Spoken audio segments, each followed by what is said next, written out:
Sans rival, vous savez que nous avons analysé la position des uns et des autres dans l'opposition. Parce que vous savez, avant le 23 décembre, il y a eu des nouveaux développements.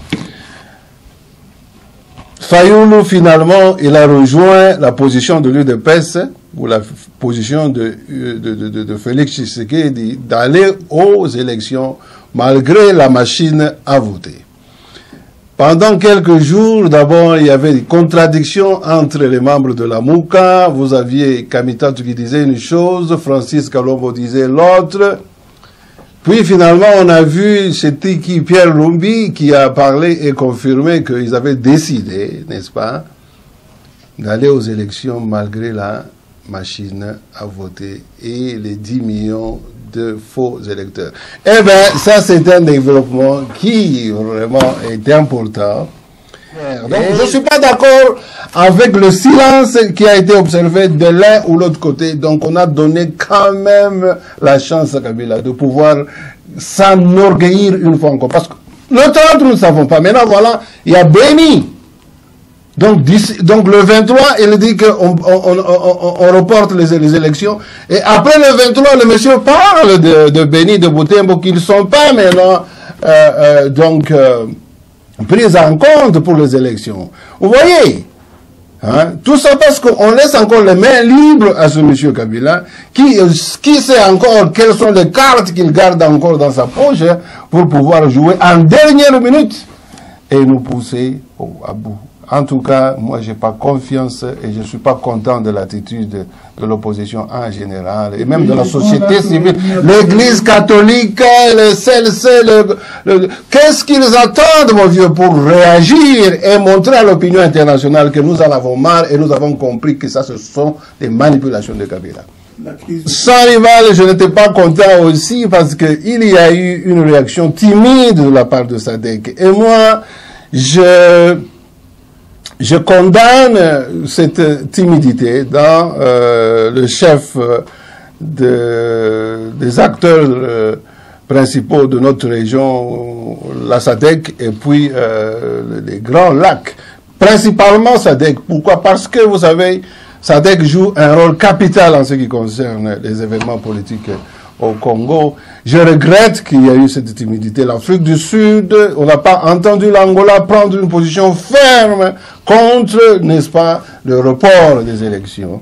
Bon, il a fallu attendre la réunion de Brazzaville pour qu'on puisse voir ce que le SADC et les Grands Lacs pensent de l'attitude de Nanga et Kabila. Et encore, je ne suis pas sûr que le message que nous avons reçu de ces réunions là-bas, c'est un message qui est réconfortant. Parce que le message ne donne pas donc des instructions ou ne condamne pas clairement Kabila d'avoir fait un report des élections, mais il l'encourage. Alors que nous savons que tous les manigances sont mis en œuvre par Kabila pour, n'est-ce pas, retarder encore davantage ces élections ou permettre à ce qu'on puisse préparer la tricherie. Parce que sans rival, vous savez que les machines à voter sont transportées sur des vélos. Les machines à voter sont trouvées dans les maisons des gouverneurs où les votes, et on a vu circuler dans les WhatsApp ces dernières semaines. Sans rival, moi, j'ai eu dans les précédentes émissions avec vous à parler du danger, n'est-ce pas, de l'interférence étrangère, des jeux que la communauté internationale a joué depuis 1960 pour, n'est-ce pas, écarter les résultats des votes démocratiques et imposer toujours des dialogues et une élite qui devrait représenter ses intérêts et les défendre au Congo. Donc on n'a jamais eu un processus crédible, transparent au Congo, comme il en avait été le cas du temps de Lumumba et de Tshombe qui ont été victimes, n'est-ce pas, après avoir gagné les élections. Vous savez, si nous continuons dans cette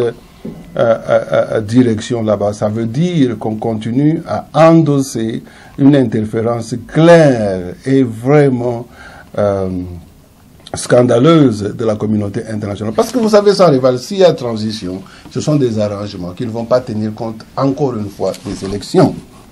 Vous voyez? On aura encore une classe politique qui va discuter sans avoir un mandat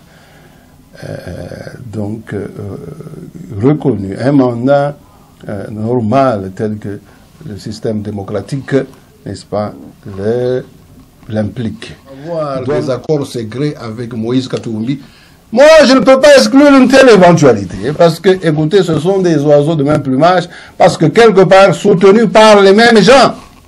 Louis Michel, vous savez qu'il a voulu faciliter la tâche à Kabila en disant qu'on pouvait écarter, n'est-ce pas, les sanctions, mais pourquoi est-ce qu'il aurait pris cette démarche alors que les États-Unis maintenaient ces sanctions et entendaient les choses différemment que la Belgique. Le ministre belge, d'ailleurs, Charles, je sais qui c'est, Charles Michel ou quoi, là, il a même perdu son poste. Qui sait, il a perdu son poste parce qu'il y avait cette contradiction avec l'administration américaine, donc avec Trump, parce que, parlant des États-Unis, nous devons faire, n'est-ce pas, la lumière sur les divergences politiques qui existent dans les courants qui, n'est-ce pas, influencent le monde politique et aux États-Unis et l'ensemble donc de partout.